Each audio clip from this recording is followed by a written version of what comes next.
And you're locked into the Analeo podcast. My name is Josh, and on a Saturday evening, I'm with some lovely young ladies, including my wife, Rebecca.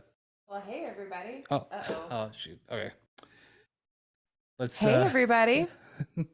I seem to be forgetting to take you off mute all the time, but that's just how it goes. So the reason why we have not one, not two, not three, but four guests with us tonight is we are doing a roundtable discussion about what we love, and that is anime and manga. So I want to introduce these, or let our guests introduce themselves. A couple we have had on previously. So we will go with our first guest that we ever had on our podcast, Miss Laura A. Grace. Oh, hey guys, I'm so excited to be back. Like, I have been looking forward to today so very much. It's just something very fun, and you guys are absolutely amazing. So, yeah, I'm Laura A. Grace. Again, I'm excited to be here. I am a manga tuber and total manga review junkie. I have realized I finally am reading some classics. I don't know if that's much about me, but I finally read A Silent Voice and I have started Full Metal Alchemist. So I feel like I'm winning right now. Awesome. That's I would great. also say I'm a writer. Oh, sorry. Is my computer delaying? I think just Just a a bit. little. Keep going. It's fine. It's fine. Okay, I'm so sorry. I'm so sorry. Yeah, because I was like, man, I was like, wait, I was like, my mouth looks different than what I'm saying. So I'm sorry. All right, perfect. And Oh, do I we keep will. going? I'm sorry. Oh no, no, it's Okay. fine. It's fine. The good news is that we have everybody on a separate audio track, for this, so we'll be able to sync it up pretty well. Okay. Um, Okay. okay, but yeah, keep going. Oh, yes. Okay. I'm also a writer for Beneath the Tangles, and that's been really exciting. They definitely fuel my manga junkie reviewness as well. And I'm a mom of 3 kiddos and a wife. I absolutely love, I was gonna say, I don't know if I should say it yet, but I absolutely love Haikyuu. That is my favorite anime. And I also love collecting like enamel pens and trying to curb the manga collection. So that's me in a nutshell.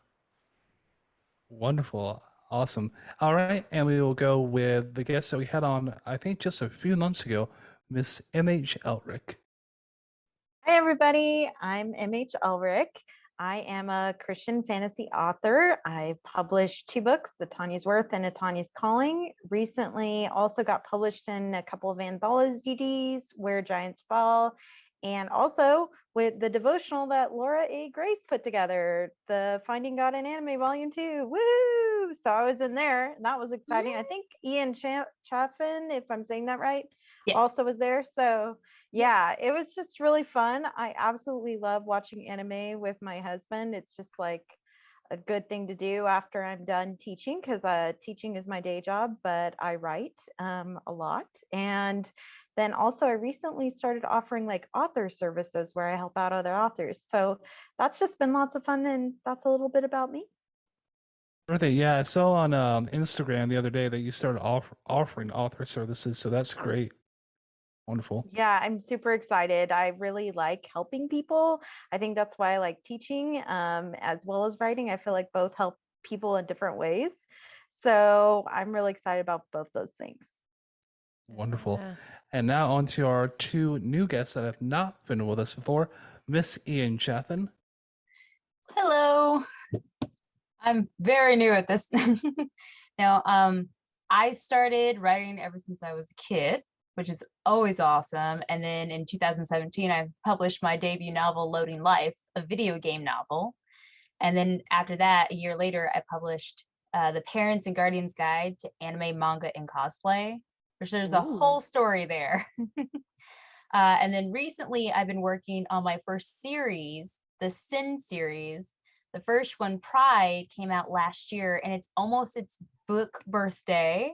And then Avarice, the second one, is coming up soon. And so I've been really busy with that. And it's been kind of weird because first time writing a series, I'm like, oh, there's a lot of stuff to it. Oh no. So I've been learning a lot. And I think part of the reason why I love writing is because of anime too. So it kind of fed that, because I don't like drawing. But I loved writing. So yeah. Yep. That's a great, perfect. And on to our last, but certainly not least, our fourth guest, Miss Erudessa Gentian. Again, if I am pronouncing this wrong, just say it. You will not hurt my feelings. No problem, no problem. Hi, I'm Erudessa Gentian. I'm super excited to be here. Thank you so much for including me tonight. Yes, tonight. It's tonight for you guys too. Yeah, it's still technically I am- nighttime. yeah. So I am actually I'm tuning in from England, but I'm actually only here for vacation. I'm visiting some family. And I actually have been living in Japan for the last 4.5 years. So, as a fellow manga and anime fan, it's been awesome. It's pretty much as awesome as you would think. I was such a nerd when I first moved out there. I was like the little onigiri rice balls, that you see in like every manga, right? First time I saw them, I was squealing and going like, it was grabbing them to show my husband, who's not manga fan. He's a different type of nerd than me. But my sisters do love them, and so I was having him take pictures of me with these onigiri rice balls to send to my sisters. Like, you guys, I had it. So there you go. I am also I'm a fellow writer. My first manga slash anime slash light novel inspired short story is actually just came out in the brand new anime lit anthology called Ganbate, The Ties That Bind Us. There's a group of about more than 20 of us authors that wrote short stories in this amazing new anthology, and it covers the whole span of genres. It's super exciting. So my first one found its home in there. But otherwise, I tend to write. I currently specialize in science fiction and fantasy. But I like, in my short stories, I like to kind of stretch those and I kind of experiment in all sorts of genres. So that's kind of what I've been doing. Oh, great. Again, we certainly have a talented group with us tonight, so I'm really excited to get into discussion and kind of what we are going to kind of get into tonight. And we're just going to go through a few points, how we found manga anime, what we like about it, what we don't like, what are our recommendations, all that good stuff. So I guess we'll start off with how we found anime and manga. And growing up, I grew up in the Pentecostal church, and so anything that was not deemed Christian or good values or quote unquote holy was very much demonized. So stuff like Dragon Ball, Yu-Gi-Oh, stuff that is very tamed compared to other anime was just like, oh, why would you watch that? That's demonic, and all anime is demonic. And okay, when you say that, you're painting an entire genre with a really broad brush. And to borrow a quote, people who paint things with broad brushes are usually idiots, in my opinion. Yeah, so it took me a while. Aside from like Toonami, which was the only thing that I could like readily watch anime on, you had to go to the store, see they had DVDs available. Studio Ghibli was available on DVD, but other than that, you had very selected titles, unless if you just ordered from Japan or from somebody who was selling it on eBay. Rebecca, how did you stumble into anime? Well, my first introduction to anime, I was in. Sorry. I didn't include manga just because I'm not a big manga reader. So I just don't have a lot of You've read some or one. some that was like very recent. Well, that's okay. You know, that's still your introduction into it. Yeah. So for anime, I was introduced by some friends at high school. Actually, pretty much all of my friends in high school watched anime and read manga, and somehow I didn't really. Um, but I remember going over to someone's house, one of my best friends actually, and we watched Spirited Away, and it was good, but it was also very different than anything I'd ever watched before. And it was pretty scary, honestly, as someone who's never watched anything. Watching it now, you're like, yeah, that's, it's kind of a part of the whole genre that it kind of fits in. And then I remember really actually getting into anime after graduating college.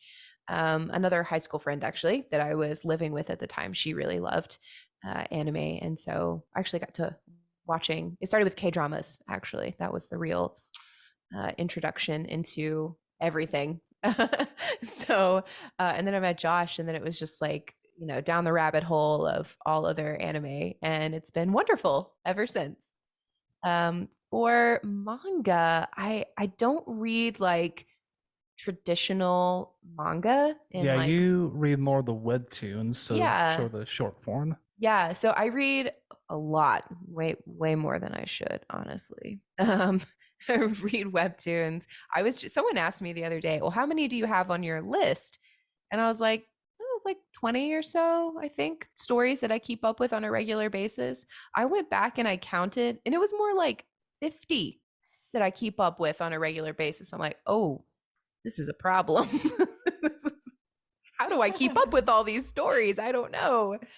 Yeah, you'll turn to me Ugh. sometimes when we're going down for bed, and you're like, "Oh, this is so funny." I'm like, "Oh, which one?" Yeah, which one? Well, it's this one about whatever. And oh man, yeah, they're really good. And if you don't know what webtoons is, it's basically manga, but specifically formulated for or formatted for your phone so that you can just like scroll rather than swiping to turn the page. So, and I find it fun. I'd much rather binge, I gotta say, like wait if I can, wait a couple weeks and let at least a couple of chapters have come out and then read through it. I think that's why I start so many new series, honestly, is because I can just go through it, particularly if there's like 60 episodes, like, oh yes, I can I can really go through that one. But yeah, so that's anime and manga for me. Perfect. Okay, so I'm not sure there's a little hand raise thing on Zoom. I think there is. There is. Maybe there's one on Teams. I know Okay. that. Well, okay. I'll just choose something at random to go Uh, next. Marie. All right. So my anime love started with my cousin, actually. He's the one that introduced me to anime. I did watch, like, when I was a kid, I remember seeing episodes of like Pokemon on I think it was Tsunami, right? Back in the day. So I did watch like a little bit of it and I liked that, but I had no idea Pokemon was anime. Like I didn't even know Yeah. that was a thing. I just was like, oh, it's cool. I can collect Pokemon cards and I can play Pokemon. I had no idea it was an anime. And so then my cousin Joseph was like, hey, do you want to watch this anime? And I was like, what is that? I have no idea what you're talking about. And he showed me Fate Stay Night 2006, which you cannot get anywhere anymore. Like it's gone off the internet. It's gone. So I don't know how he got it, but I watched it and I was hooked. I loved it from that point on. And I started watching a whole bunch of anime. There's like a website called My Anime List, and they recommend, like anime based on what you enjoy. So I think I went on there after I finished Fate Stay Night, and they gave me recommendations. And so I started watching different ones. And then like my cousin Joseph and my roommate from college all encouraged me to watch different anime. And so I kind of found what I liked and what I didn't like from all that. So that really started me off. As for manga, I think I'm a lot like you in that I don't generally read manga, but I do read webtoons. I probably have like 20 that I'm subscribed to. Some of them are completed series that sometimes I just feel like rereading. And then some of them are new, and I do keep up with them whenever they come out with a new episode. I'm like reading it right away. And then I have actually read a few manga because the anime didn't complete the story. So, for example, Warren High School Host Club, the anime was not completing the story, and you can go and finish it in the manga, and that's what I did. Same thing with Soul Eater and a couple others, just because I felt like the end of the anime was not satisfactory, and so I wanted to go and read it, and so I went and read it, the manga. But for the most part, I don't read manga. It's not that I hate it or anything. It's just I don't generally. I just like binge watching anime, I guess. So, but that's kind of my journey to anime and manga, and I really love the genre as a whole. So there you go. Great. That's awesome. I didn't know that Ouran High School was manga. So that's cool. And that it finished out the series. I really like that. It was one of the first ones too, I think, that we watched. I watched. Yeah, Yeah. it's really cool what they do in the manga. So I highly recommend going and reading it if you ever get the chance. Okay. I'll definitely have to check that out. You brought up Pokemon, and Erudessa, you brought up like the rice balls. Oh. So watching Pokemon, I think, really when they translated it, try to make it really westernized. So when they pull out a rice ball, they don't call it a rice ball. It's like, I just love a jelly-filled donut. These are good. And for the longest time, I'm like, oh, so that's what Japanese donuts look like. For the longest time, I believed that lie. Definitely not a donut. Yeah. No, no. That's a sad donut. Not gonna lie. Yeah. Sad donut. Yeah, if you're That's a expecting an donut. actual donut. Mm-mm. Oh gosh. All right. Erudessa, let's go ahead and have you go next. Absolutely. So I'm actually a little bit opposite of all of you so far. I was way into the manga before anime. A huge reader. I have always just loved reading since I was very, very young.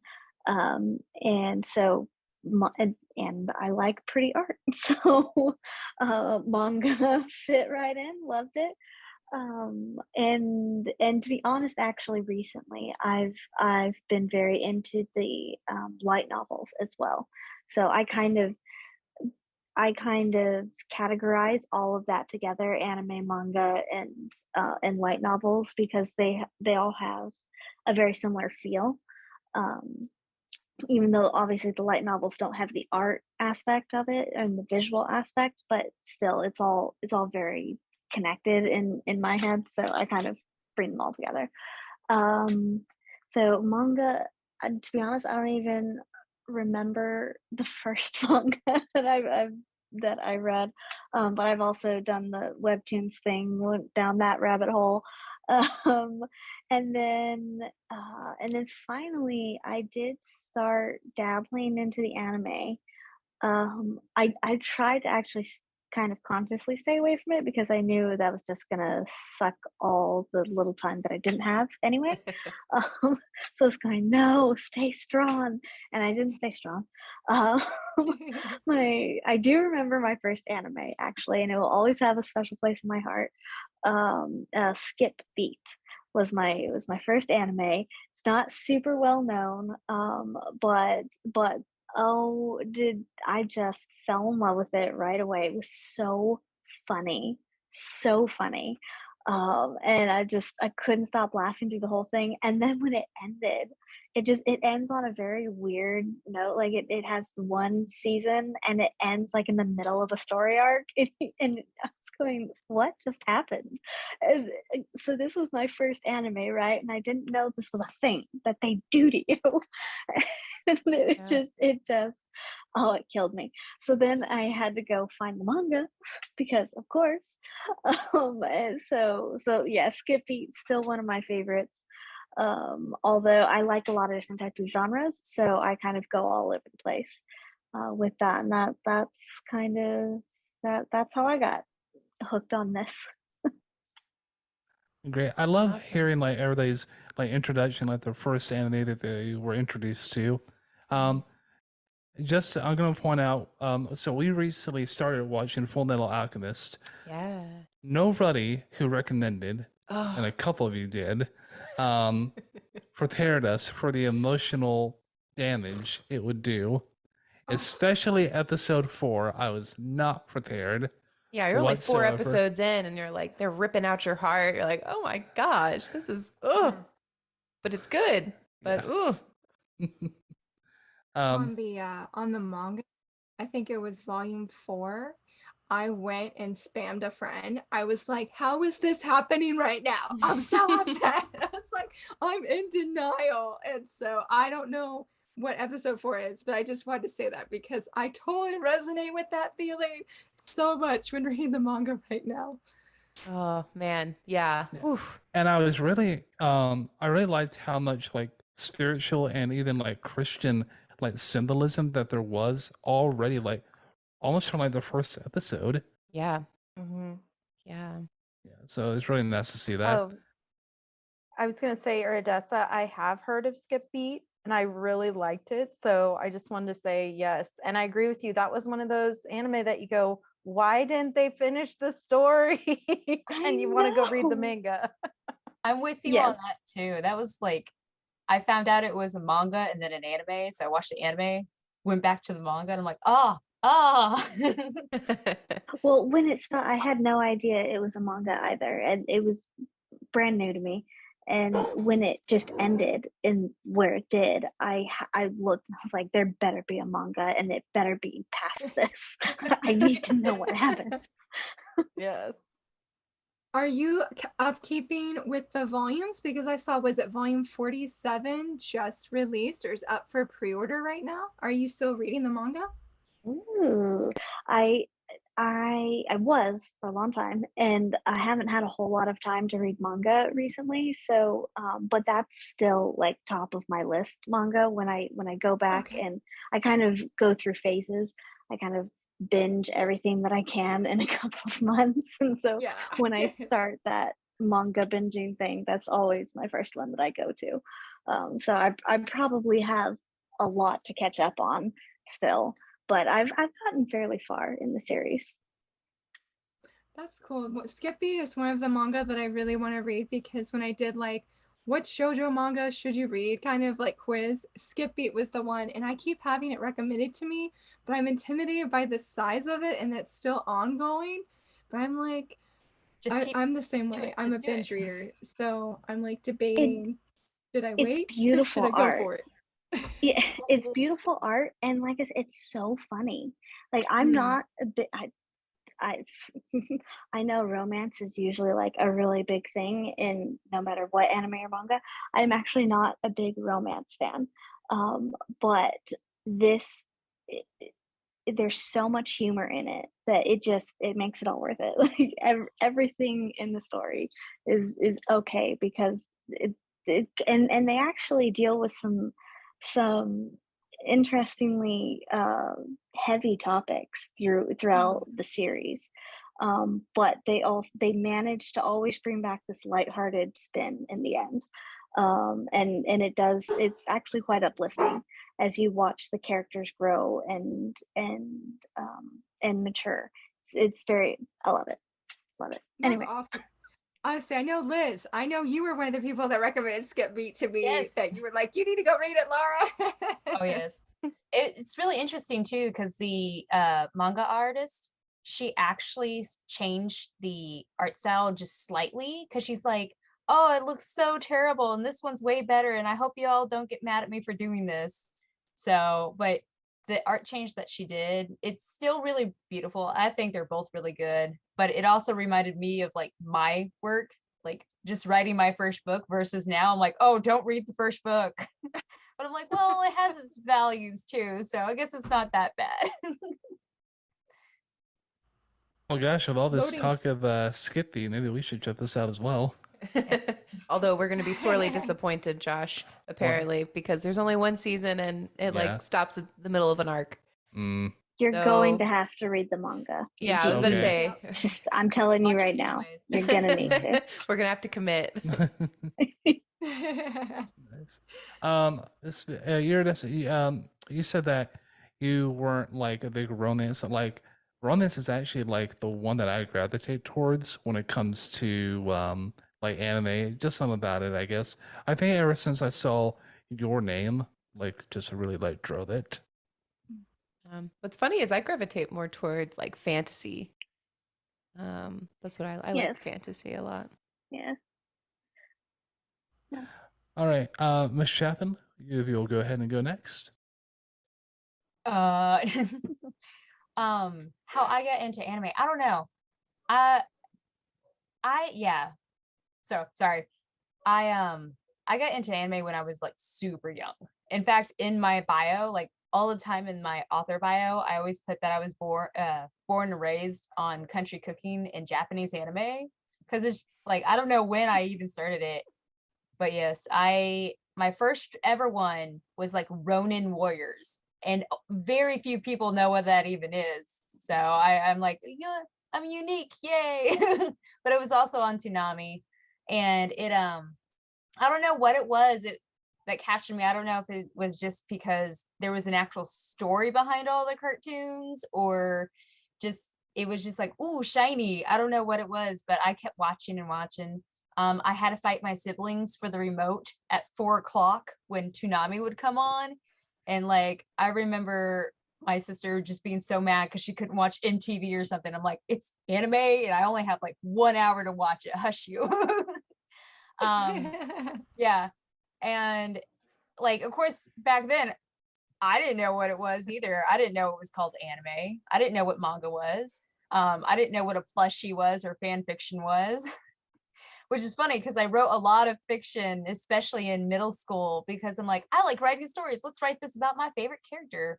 My first ever book is actually written with like a multi anime characters, and of course my like OC that I wrote in, and I have it like on my shelf back there. And one day, if I ever get super popular, I might be embarrass myself and bring it out and read it. So I don't know about that. But yes, I love anime and manga, and like when everyone else was getting into like NTV and stuff like that, or just any of these like super American dramas or something, I was always like, I like cartoons. So and I think a lot of it was also since I did like cartoons and way back when, it was just like a bad thing to like cartoons. It's like, oh, you still like cartoons and you're in middle school? And it's like, well, it's anime. And yes, but I know that makes me weird. I know like a lot of kids didn't like that. So I feel like I kind of felt separated, it's like, oh, I'm that weird person. So I got even more into anime. I can't remember my first manga at all. But I do remember like going like, oh wow, this is anime in book form. This is cool, And so reading that, and I do read webtoons a lot as well. I haven't in a while because like y'all, I love to binge watch or binge read. I love like I Love You and True Beauty. Those are some of my favorites. Yeah, I don't know, like I just love anime. Like, and there was a time in college where I was really stressed and all that, and I just held on to anime. And like a few years ago, I just felt God say, okay, let's push the anime to the side for a while and focus on me. And I really fought with him for that because I'm like, I like anime though. It's been a big part of my life. And so now I don't watch as much anime and all that, but I do still cherish the ones that I watch because, I try to restrict myself. So it took me a while to get into Spy Family because I'm like, well, I don't know, should I? And I loved it like everything else. So yeah, I try to be picky and choosy with the anime, especially if it's an like I'll tend to choose an older anime that's shorter over like newish anime that's longer. except for One Piece, because I like to binge watch. So, and I think my favorite of all time is like Yu Yu Hakusho. But I guess we'll talk about that later too. So Yes. And just a word to those of you watching this on video, and also for our guests, if you see us looking away, and you probably notice the little dog that's in Rebecca's lap, we're dog sitting for our in-laws for the weekend, so you might see them pop in and out a little bit. Yeah. The one in my lap is Penelope, and she's a teacup Yorkie. So she's teeny, teeny, tiny. So cute. When I saw her, I was like, that's not your normal dogs, but she's adorable. Yep. Yeah, you can see this one here. This is Scarlet. She's a golden doodle. Oh. So yeah, she's an old girl. She's 12 years old. And the one that you've probably been hearing that's been yapping a couple times, I've had to mute our channel on, is Molly. Molly, yes, our Pit Shepherd mix, and then of course Ginger, our golden doodle, is on the little ottoman right there. Mm-hmm. So yeah, Yeah, it's Dog City over here this weekend. yes, but it's been fun. Okay, let's go with Laura. Well, first, real quick, Liz, I didn't know that you watch One Piece, and we have to talk One Piece sometime because I need to know who your favorite characters are at this point now, because you got me intrigued. So, let's see. For me, I love one other thing, Rebecca, I thought of you. I started my first webcomic the other day, and like who knows how long. I'm currently obsessed with Maybe Meant to Be, and I'm really sad that I can't binge read the series right now. So I just had to throw that out there too, because I was like, I'm finally on the webtoon hype train. My friend Mariah's like throwing me all these suggestions, and then like Facebook kept giving me the ad, and I was like, you know what, we're gonna try it. I'm here for this getting suddenly married. They're an older couple, and I'm like, it has been so funny, and it's just hurting me that I have to wait till Fridays to read new chapters. Oh, I know. That's the only hard me. part. Yes. That's why you fill the rest of your week with other things to read. Yeah. It's a vicious cycle. For real. And then checking to see like it is. And it's like, well, maybe I forgot the day. Maybe it's actually Thursday. And then check like it's not Thursday, it's Friday. Yep. Yeah, it's a good one. I think there's only like Sorry, I had to just 9 episodes or something right now, but it's like, oh man, yeah, it's really good. Maybe meant to be. Yeah. Sorry guys, I just had to throw that out there before I forgot, because I was like, I'm so proud of me. I can tell that I've read a webcomic since we last chatted. So I love the love for Toonami, because hoorah, Toonami was how I got into anime as well. Though I didn't know it was anime. I mean, I didn't know that really probably until I went into high school. And then I was like, what's anime? I'm like, Sailor Moon's anime? Like, oh yeah, I've been watching Dragon Ball, Sailor Moon for who knows how long. And so those were definitely my introductory anime. But Josh, like you, when I first was introduced to an anime, my parents were cool with it, but then my mom became a Christian at a Pentecostal church, and my stepdad was like, all anime is evil, so, and other cartoons and Disney and such. So there was for a long time that I did not like go back into anime. I mean, I really don't feel like I got back into it until maybe just a few years ago with my husband. And I feel like Kenshin, as an adult, Kenshin was my entrance back into the world of anime. So Kenshin's very special to me as well because of that. And just, it's such an amazing anime. I absolutely love it. But I feel for manga. Just, oh, sorry to interrupt. Just to point out, I'm assuming your name, Rurouni Kenshin, correct? Yes. Or just, yes. Yeah. I will say, like, that is one of the ones that I liked on Toonami back in the day. The the ending I really like on that one, the ending song. So yeah. Yes, the music in that is amazing, and I'm so sad that it's so hard to find, like, just to listen to, like, on YouTube or like anywhere. And I'm like, this is such a good song. So yeah, I totally feel, and I never can say the first part of Kenshin, so I just say Kenshin. because I always spell it wrong and I always say it wrong.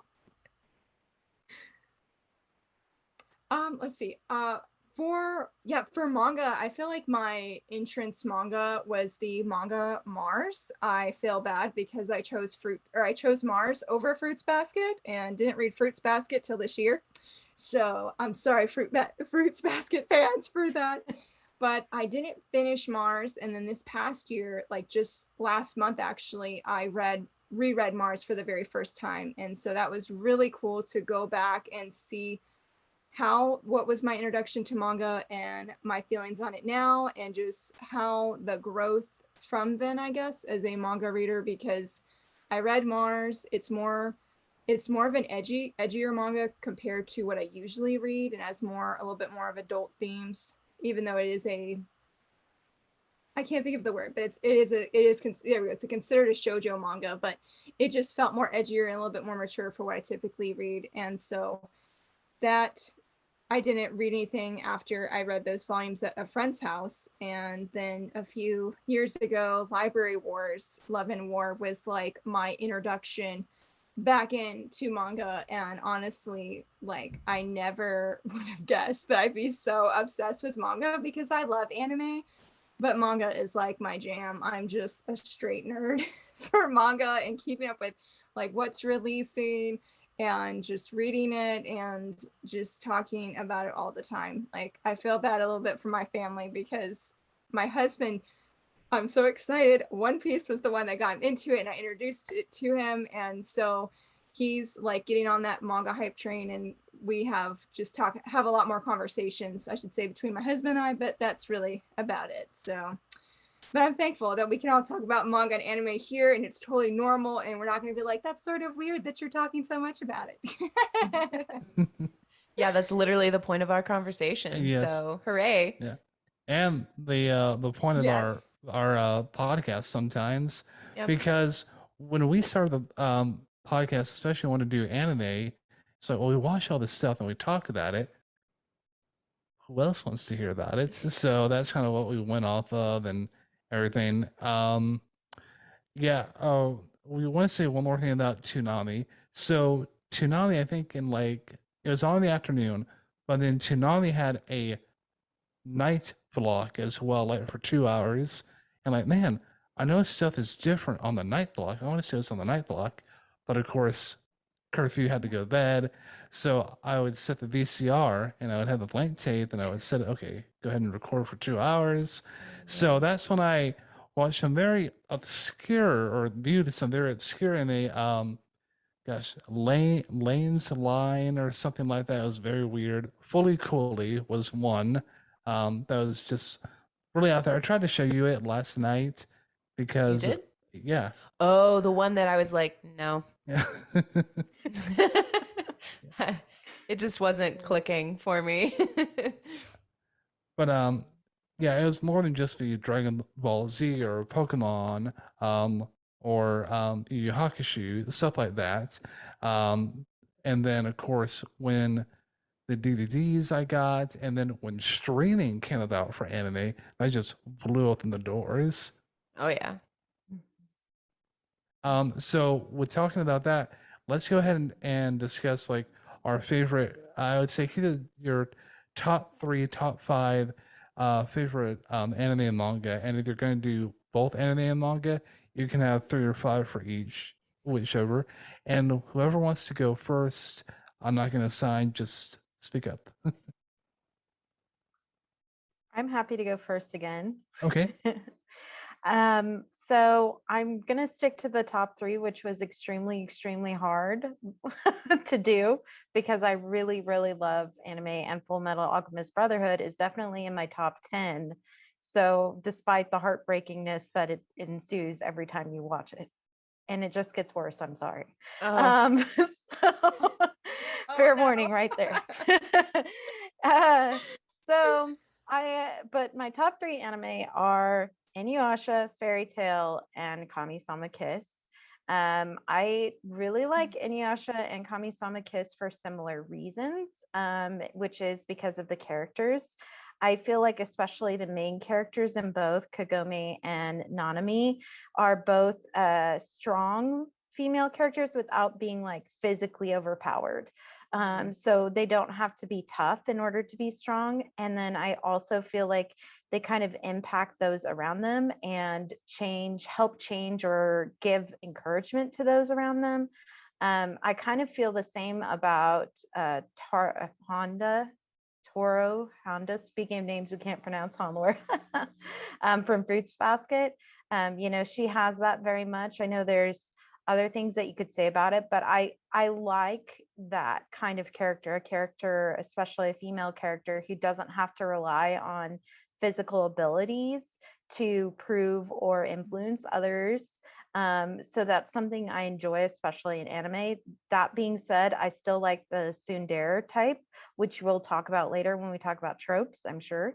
And then for fairy tale, which is kind of one of those anime that you're like, I wish there wasn't so much fan service, but if you could just like look over the fan service and just watch it because of the themes, it just has such a great theme of like found family, fighting to defend one's family, never giving up, that hopefulness and hopeful person at the center of it, which is also why I like Demon Slayer and My Hero Academia, which are also my top 10. But it's because I like those themes, the never give up, never surrender kind of theme. Laura, that's what I like about Haikyuu too, is because the main character never gives up. And that's what I like, is that kind of perseverance and hopefulness. That's great. I'll say one thing on like a fan service. There are really great stories out there in anime and manga, but you kind of have to like wade through some fan service to kind of like, or just kind of like gloss over it. To borrow a quote from a YouTuber, there is no reason to give a middle school girl a big pair of you know what, in order to get it doesn't drive the story in any way. Yeah. Middle Right. schoolers Yeah, in it's- general are just like look way too old. Yeah. And well, and I get frustrated by it. The girls lose their clothes all the time. Just, it's just, and you think and sit there, go, well, why don't the guys do that? I almost feel like it's sexist. And as weird as that sounds, Yes. and I just get, so yeah, you have to wade through it. You have to use caution. As an adult, it's a lot different than, recommending to a teenager. So it's like, if I sat there and I was talking to someone, I might recommend to a teenager like Kami-sama Kiss, which isn't that bad in content, or Haikyuu, but others, it's like Fairy Tail and Inuyasha might have other things that people find inappropriate, But even sometimes you go back and you're like, oh yeah, Pokemon had that or this, and you totally forget about it. I think Pokemon's pretty clean, but sometimes you don't even realize what was going on. Yeah. Absolutely. I'd say talking about why don't guys lose their clothes? I think the only series that I've come across that's pretty equal for guys and girls losing Food their Wars. clothes. Yes, Yeah. Food Wars.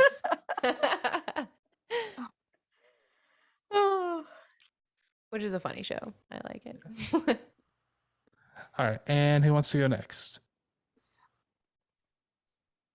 I'll go. Since we're talking about Haikyuu, hands down #1 best favorite anime ever. It will not ever be dethroned for me as my #1 favorite anime ever. Definitely Haikyuu.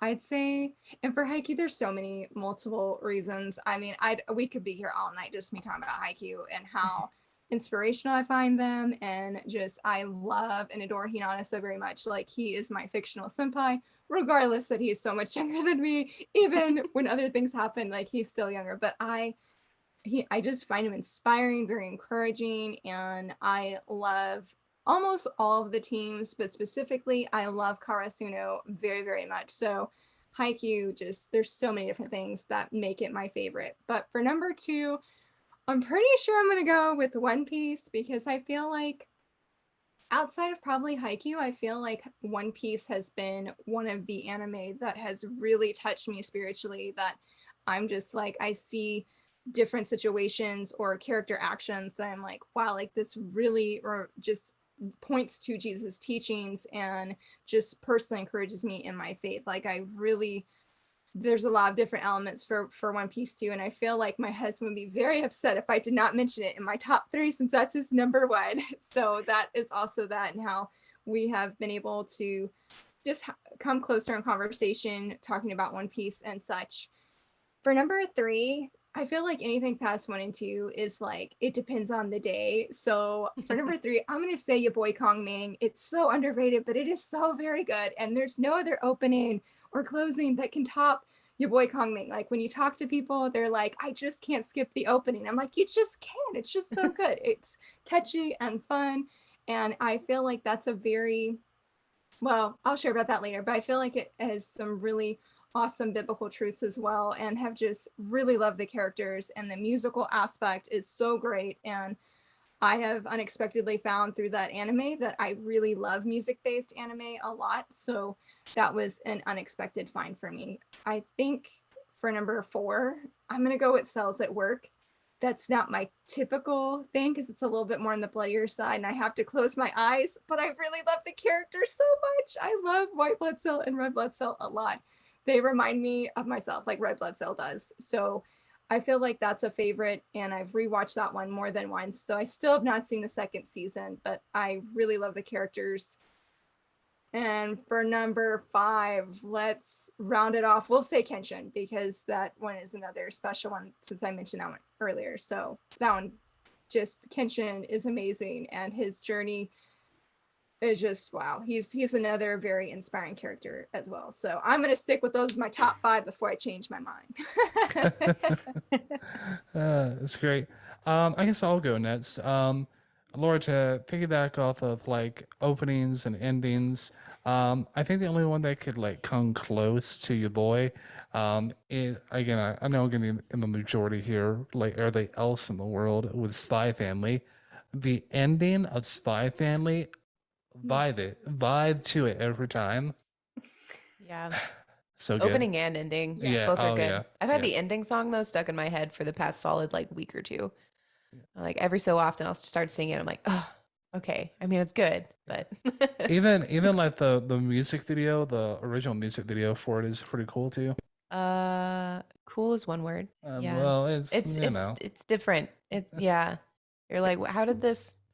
Oh no, that's the opening. I'm so sorry. The opening, not the closing. Yeah, Opening yeah, song. yeah, opening, yeah. Yeah, the opening song is not at all what I would expect for the music video to be. Have you guys seen the music video for it? For Mixed Nuts? Some yes, some no. Yeah, it's like I haven't, but I have. yeah, Oh, it's see, I've heard the whole song, and if I'm thinking right, is that the one that has rap in it, I don't think so. or is No, that I think the you're thinking. ending? I think you're thinking Okay. of like comedy, which is the ending one, the title of the ending one. Yeah, yeah. The opening is Mixed Nuts, which every time it comes on, I'll find there's I mean, I only recognize one word, obviously. And so it's like na na na na and I go, peanuts. And that's fun. But the music video is like this old haunted hotel or yeah, something hotel, that yeah. this family is coming to stay in this hotel, and then like the band pops out in like weird multiple like costumes and areas, and they start running away from each other, and it's like what is happening? It's entertaining though. You should go check it out once we're done. All right, so for my top 3, I'll keep it to Demon Slayer was the first one that I watched all the way through. Have watched it a second time, sub and dub. And we watched Mugen Train twice, sub and dub. In the theaters. So I just love it. Tanjiro, perfect example of the hero's journey. He just keeps going and keeps going. Definitely has that trope, which we'll talk about, of course, later, of unlocking that special or forgotten ability just before big defeat. So I really like Demon Slayer. What else? So I mentioned romance is generally a genre that I gravitate towards. For romance, I really enjoyed. Oh gosh, I just finished it like not that long ago. Oh yes, yes. It was the first season of I Fell in Love, so I tried to prove it with science. So Okay, very I've heard of very that one. funny and very good. Did we watch that one together? No, that was on me one. Oh, okay. I was Yeah. like, I don't recognize that one. Yeah, so season 2 is currently out now, on Crunchyroll. So haven't started yet, but I'm waiting to. And number 3, I would have to say, see, this is hard. I should have thought of that beforehand. I did, but then I kept going back and forth. So number 3 for my top 3 is going to be Fruits Basket. Just because the overall story, the emotion that's in it, I just love all the characters in Fruits Basket. So that would be my 3. And since we're on this side of the table, Rebecca, go ahead and give us yours. Well, it's really hard to choose favorites. I'm sure you guys all feel the same way. Um, I'd have to say number 1 would be also Demon Slayer. I just find so much spiritual truth and that just like resonates for me. And yeah, it's just amazing. Yeah, we've, like Josh said, we've seen seen the season 1 twice, both subbed and dubbed, saw the movie twice. I could probably go downstairs right now and start watching all of it over again, all straight through, and I would be just fine. Which has not happened for me for like any other show. So that's Demon Slayer, number 1 for me. Number 2, honestly, after that, it gets really hard. Number 2, I do really love, I really loved Fruits Basket. That was really, really good. It had like it's just, yeah, so heartwarming. And so, I love what you said, Marie, about the characters, particularly women who are strong characters, but they're also very feminine and they don't have to be overpowered and, you know, all of that. So I love that aspect of Toru. That was just really, really great. And all of like digging into the lives and everything. And I could go on. But number 3 probably would be My Hero Academia. That one's really, really good. I just love the underdog story coming up, learning new things about himself and just pushing through when it's hard. And I guess it's kind of similar in that way to Demon Slayer. But yeah, those would be top 3. Beyond that, it's really hard. Yeah, speaking of Demon Slayer and My Hero Academia, I never like put it together that like Tanjiro and Midoriya are very similar. Like there's memes around the internet about it. And I thought, oh yeah, I guess they kind of are. they both have that. I don't know if you could consider it like a cinnamon roll character, but kind of like, you know, that young boy who's just very hopeful kind of thing and perseveres. So I thought that was funny that a lot of people have compared them and been like, oh yeah, they're similar. And I was like, oh yeah, I didn't see it that way. Yeah, they definitely are. They're very hopeful, positive, looking forward to the future while fighting for something right here and now. Yeah, I like that. Yeah, My Hero Academia was also one that we have kind of kept on together as well. Mm-hmm. So, and you were obsessed with the song "Hero 2." I am. It's a good song, okay? Yeah. Oh gosh. All right. Who wants to go next? I'll go next. All right. Don't get mad. I've never seen Demon Slayer. All right. So That's okay. somebody Awesome can talk. exit. No. Somebody can exit the room right now. Oh, no. Yeah. Well, all of my friends have been like pushing me to do it. I'm like, I need to write a book. So Actually, I think it came out. I can't remember when it came out, but I think I was writing Pride, and then I just went right into writing Avarice. So I've been really busy there. And so, I've done short series, but it's on my to be watch list, like everything else. When it comes to manga and webtoons, some of my favorites are I Love You, YOO in YouTube, you webtoons. There we go. And then True Beauty. And I think I really like those because that strong female character, but also it's not that, they're like pushing people over. It's just like, they know what they want and they're going for their goals, and then life happens. So and I think that's also why I love DramaCon. I know not everyone knows it. It's only like a 3 manga series, and I have the Ultimate Edition, and I'm staring at it right now. And that one's about just like going to conventions, but it's these teenage girls, going to conventions and just, living life. So, and I have so many more I love, and it's so hard to pick like favorites. So yeah, so there's some of my favorites. There's probably like tons more I could tell you about if we had 3 hours or so. And when it comes to anime, really love One Piece. Zoro's my favorite, by the way, Laura. I love it. Yes. And it's so cool. Like that goes into the trope thing too. Why Zoro's my favorite. So hopefully I'll remember when we get to that section. And then like, it's not an anime, but it's an animation show.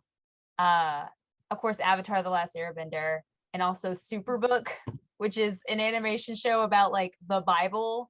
These kids go into the Bible and visit Bible times and like learn lessons. And of course, I'm just all for that, but I love it how it's like, I don't know, it's just so captivating. So, and then, oh, there's so many. Like I said, I just started Spy Family and I love it. I love the found family. I love like, I need like, here's the duty to my family, but also I found a family. So it's like that, stuck in between phase, and I can't wait until new episodes come in. That's probably why I haven't watched Demon Slayer yet, because I know I'll be hooked. And then it like, I'm like, okay, should I watch this or write? Darn it, I want to do both at the same time. My all-time favorite though is Yu Yu Hakusho, and that's just one of the ones I found on Toonami. And actually, I watched it on Adult Swim when it was on there, and then I guess it wasn't doing good on there, so they switched it to Toonami, which I'm thankful for because I only saw one episode. I'm like, this is really cool, and then it just disappeared, and it came on Toonami. I'm like, oh wait, this is the thing I saw. I like that. I used to own like the whole collection, and you can kind of see like right here I have the hoodie that they just released, because now all this old anime that they never had like merchandise for finally has merchandise for it. So I'm excited. I think the reason why I really love Yu Yu Hakusho is like, and I just recently figured out why I like it. Like, of course, there's that feel of found family and stuff like that, but it's also like I think one of the few anime that really focuses on what a real man is and how a boy can find out and be a real man. Because, Yusuke, the main character, he's a fatherless, only child, and, he doesn't really have anyone to look up to. And then throughout the course of like finding the villains, it's not just like, oh, big villain, like montage of getting stronger, fight villain, win, and go on to the next villain. But it's more like, because in one episode I know he says he looks up to one of the first villains he ever faces is Toguro, and he's like, I looked up to you and da da da da, and I'm like, oh.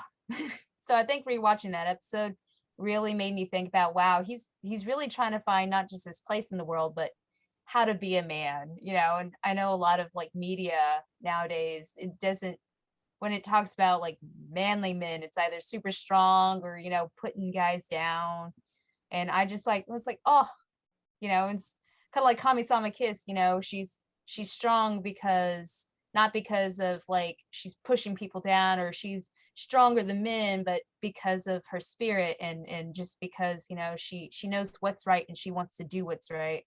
So I think I find that same thing in Yusuke, and probably because I like it was one of my first. It's like my favorite of all time, and I just know like not just nostalgia, but I could just put it on and just be like, oh, this is good. This is going to be a good day. My favorite from there is Kurama, by the way, if anyone wants to know. It's the guy with the long hair. That's fantastic. I know that we've all mentioned like Toonami, and I think for a lot of us, that was like the gateway to anime during that time. And I didn't even know that like Toonami was still going on. I thought it like went away after like they did Adult Swim, because when Adult Swim came about, that's where like a lot of the more quote unquote like mature anime started going, and they started bringing Dragon Ball Z. But apparently it's still going, and Toonami is going to have like apparently a good lineup for the upcoming season. It actually did go away for a little while. Toonami did. Mhm. And then they brought it back because I remember seeing like Tom being like, I'm back on some social media. And I was freaking out going, oh my gosh, yes. All right, Erudessa, you are next. Hey, yeah. So I did actually. I've seen a few things on Toonami, but to be honest, I actually didn't really get into anime until I was an adult. Definitely had the more manga before that, and so I actually really started watching stuff on Crunchyroll. Like that was really got me kind of hooked on a lot of things. Okay, so top three ish um anime that would in no particular order, because as everyone has said, it's really hard to pick favorites. But obviously Skippy is going to be up there. Um, Spy Family also up there because I started reading the manga at first and I was so excited when they just came out with the anime. It was just, oh, I was over the moon. So yeah, that's currently definitely one of my favorites. And currently another one of my favorites. I haven't finished it yet, but Sword Art Online Ah, is yes, that currently is high a up there. great So good. one. Yeah, that's it's just pretty, if nothing else. It's just I love the art, and the music is gorgeous, and so far I'm liking the storyline. So yeah, those are probably top three there. And then manga and Skippy and Spy Family. Those are really high on my list right now. And then actually another one that's really high on my list is um sorry, the name just escaped me all of a sudden. Words are hard at 1:30 in the morning. uh oh, How to Save the heroine's brother, something along those lines. I've seen a couple of different titles for it, but it's something like that. And that one, the art is just mind blowing. It's incredible. The story has some romantic elements, but it's actually kind of dark. So I don't always go super dark with my stuff, but this one's kind of on the darker side. But it's kind of this psychological thriller type feel, and it's just the author and manga is just brilliant. Unfortunately, right now we're stalled at season one, because shortly after she finished season one, she went on a quick hiatus just to give herself a break. And then it turns out that I think she lost her baby or something like that. Either that or else had a very serious health issue. So now it's on hiatus, like not permanently. She does say that she's going to come back and finish it, but we don't know when. So I'm I mean, obviously, I'm very sad for her, but I'm also very sad that we don't get season 2 just yet. So yeah, if I highly recommend people to go read it if you like kind of a darker storyline. But just be aware, we only have season 1 at the moment. So those are probably current top 3 for manga at the moment. A lot of great recommendations there. Oh, you know which one we didn't say, Rebecca? Which I'm surprised we didn't. What? Shield Hero. Yeah, season 2 is kind of letting me down a little bit, Oh, if I'm really? honest. Maybe it's just because we're watching it now, like week to week. Oh, I yeah, don't know. yeah. Rebecca doesn't like week to week. It's hard, okay? For season 1, excellent, great redemption, great, a lot going on there. That's really, really good. Season 2, it's been okay. I don't know. I'd have to go back and watch it to see. I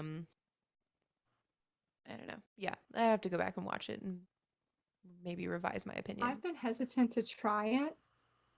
Honestly, Yeah. I've been hesitant to try it because I haven't really heard anybody say that they love the second season. And I, like you guys, I loved the first season. I saw it twice and I was like, I don't know. As I'm sort of like, I'd rather just keep the first season really good. But I'd be curious when you guys finish it, what you guys think, because I don't know many people who have stuck with it after they started. But a lot of people said just the pacing was a lot slower. So I wonder, yeah, if it's just, if you binge watch it, then it comes together more smoother. Maybe. Yeah, I mean, it might. let's be honest. The only reason that we're sticking with it is because of Raptalia. She's a great character. Yeah. Yeah, She's it the takes. little She is. fox, She is. right? Yeah, I haven't right. even watched Or- it, but I've just seen yeah. so many images, right? Yeah, Yes, she's I think she's actually a raccoon. She looks like a fox, Okay. but What I they think call she's a a raccoon. demi-human. Yeah. Oh. Yep. Mhm. Yeah, I think it's weird. Well, yeah, it goes in directions you're like, I did not expect that to happen. And so it's like, okay, when are we going to get back to this thing over here? And I don't know. I don't know where they're going to go from here. So who knows? Yeah, we'll let you know, Laura, how it goes. We'll stick with it. Sounds good. I look forward to it. Perfect. Well, now that we've talked about our top anime, let's go around and talk about an anime or a manga that we didn't like and why we didn't like it. So, anybody who wants to go first on this one? I'll go first. Okay. At the moment, I can't think of like any anime that I watch and I'm like, no.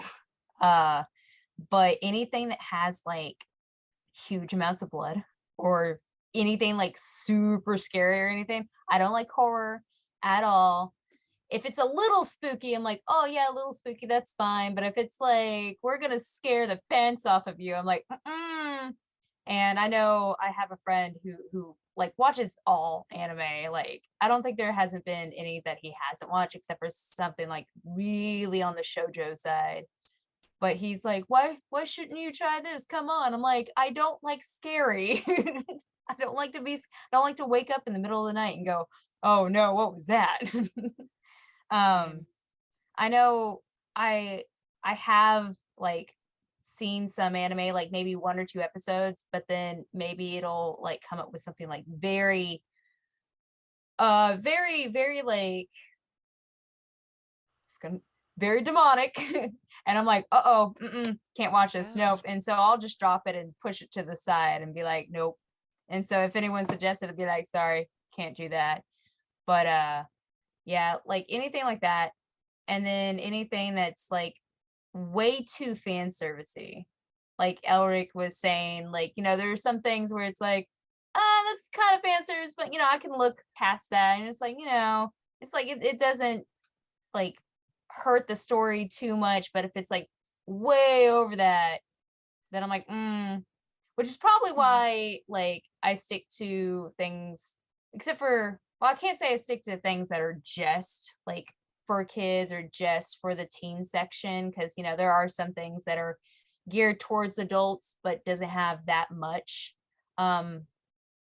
but yeah, then that also reflects into like the books I read and all that. If it's going to be an adult book, it's not going to focus on the too sexual or too gory or anything like that. It's going to focus on like, you know, maybe a murder mystery, but it doesn't show that much blood.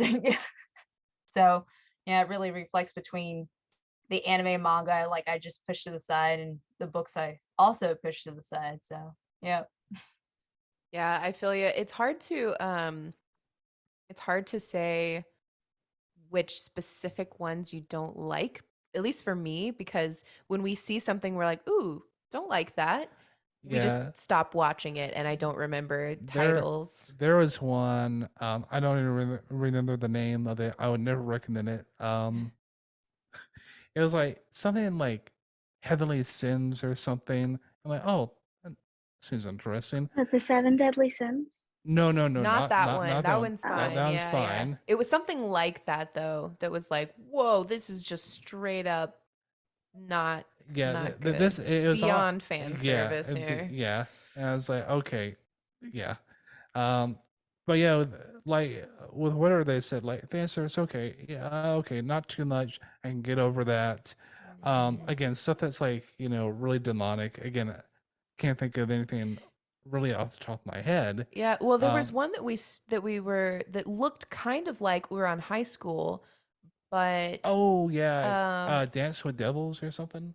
maybe, I don't know. But we watched the first episode. It was some sort of like, an all guys club and there's this girl who comes in. I mean, um that's why it's like we're on high school. Oh, Oran High School.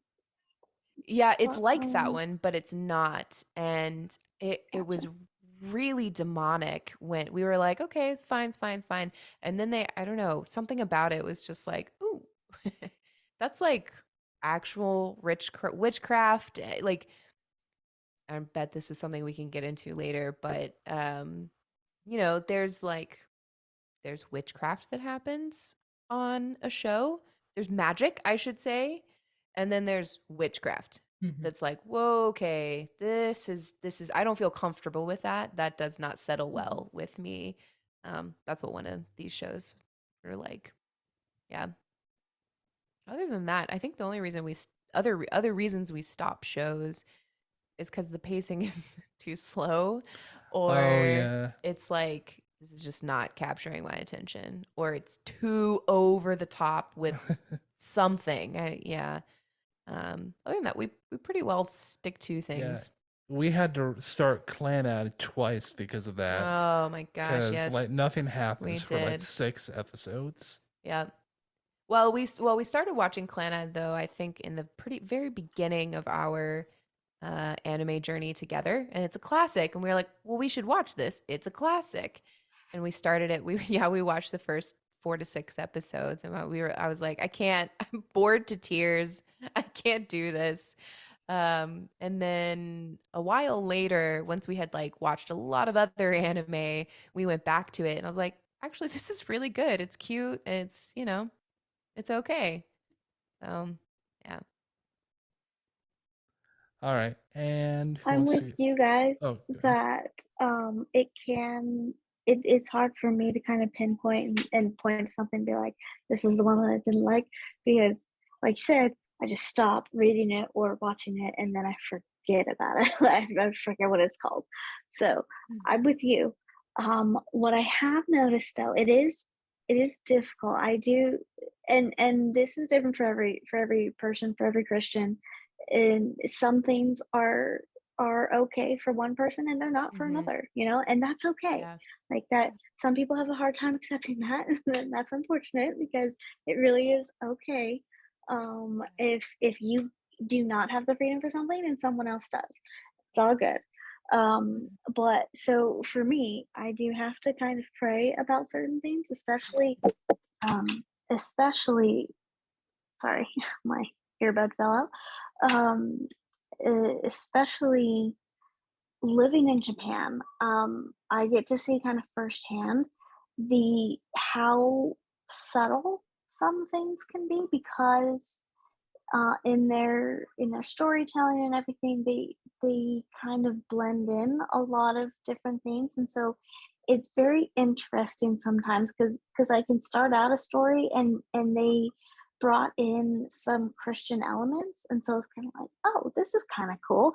And I go into it, and the further along you get, the more twisted things become, and it's very subtle at first, and it just kind of because in their culture, it is kind of very twisted up because they've had a lot of Christian influence from certain things, but they don't really understand what Christianity really is, because that's not like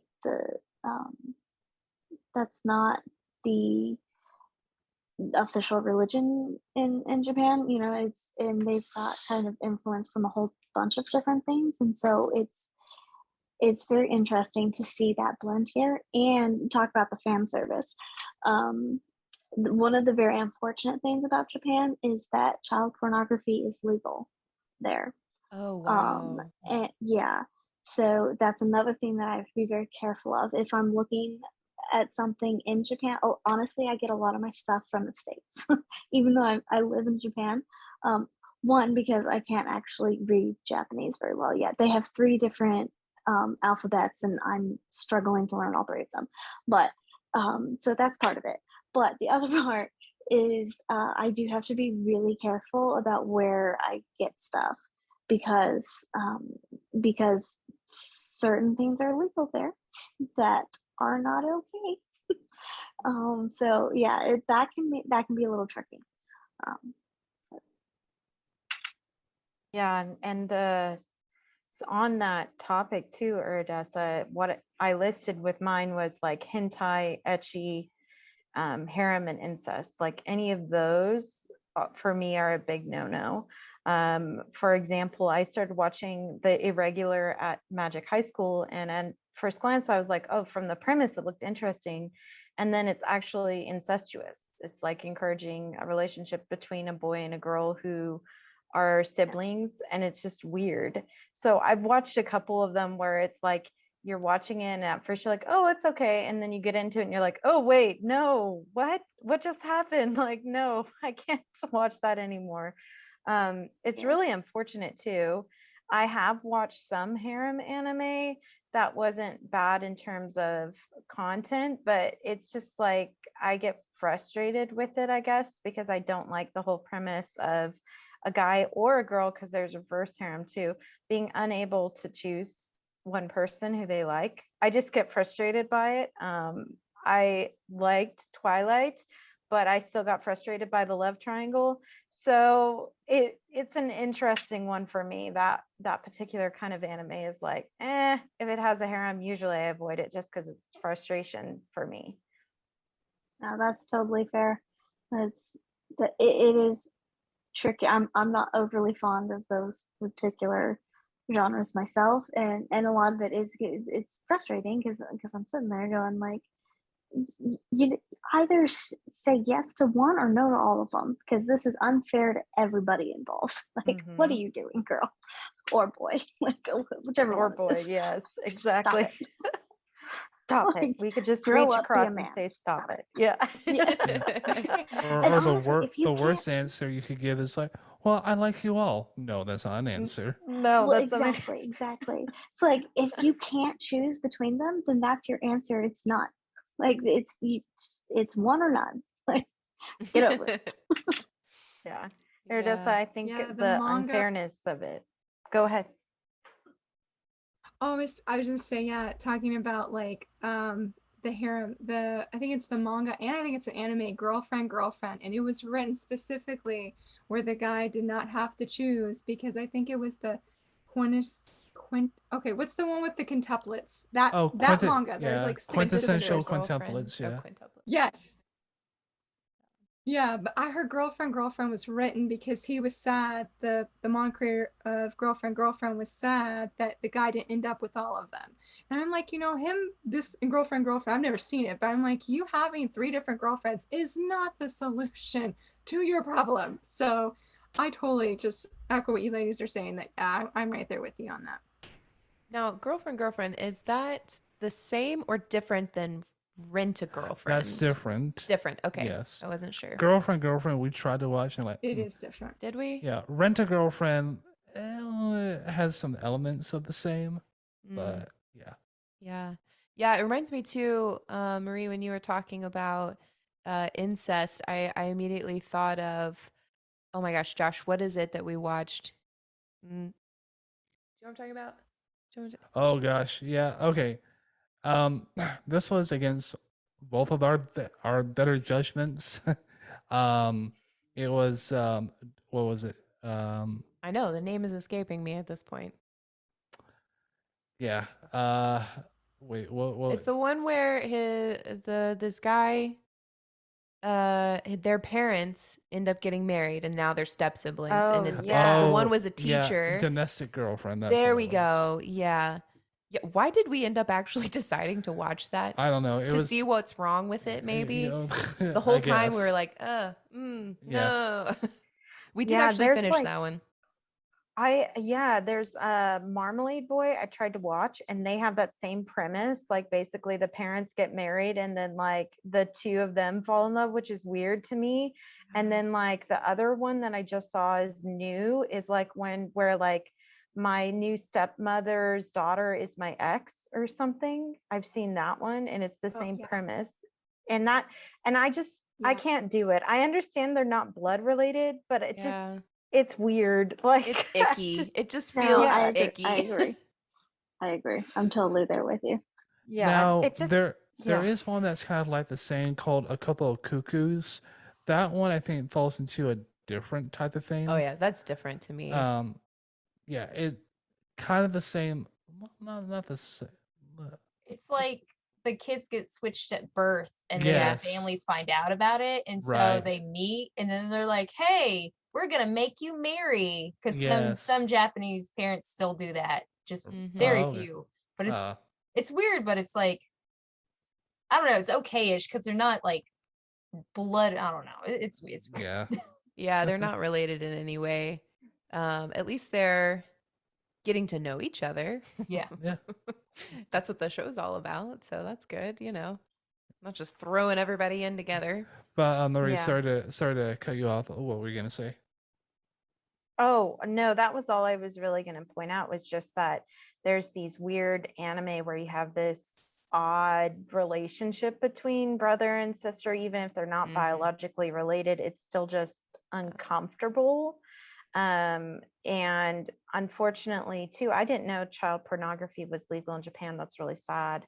But that also explains a lot of what we see in anime, where it's like you feel like sometimes they sexualize teenagers way too much or have these relationships and age gaps that are way too big that make me super uncomfortable.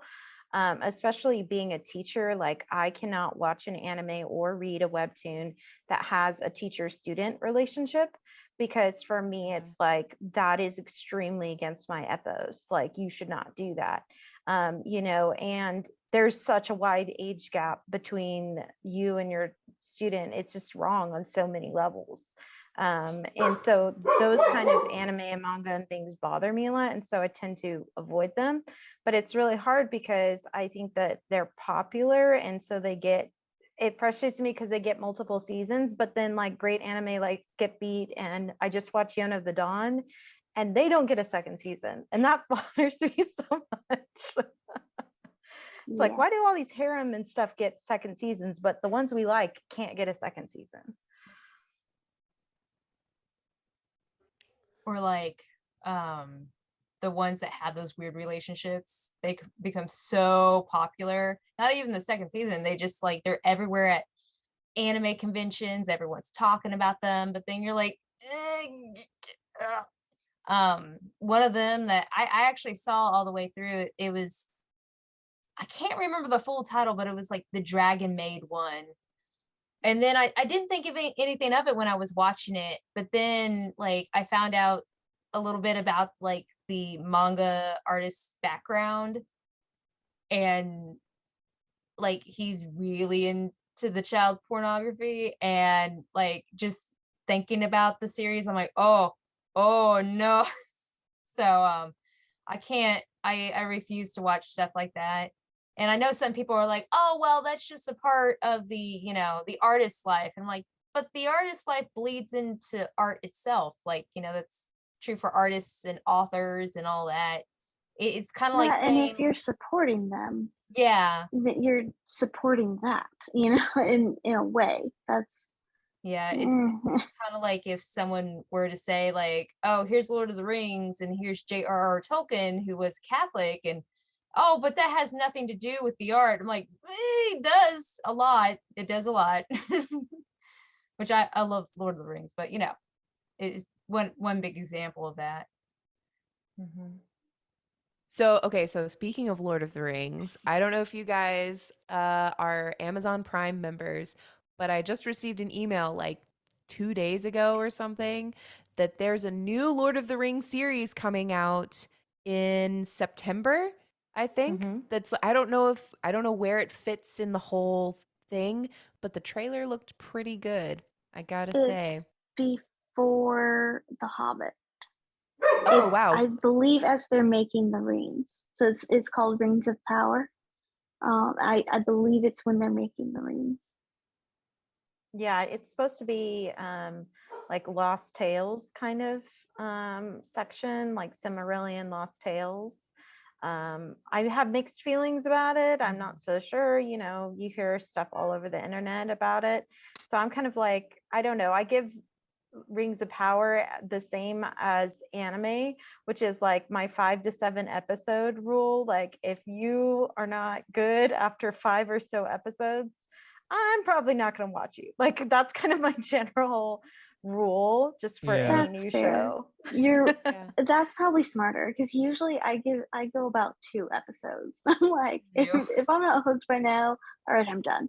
But you're right. I Yeah. should for anime, I should probably give it about 5 because sometimes it takes things a little bit to warm up.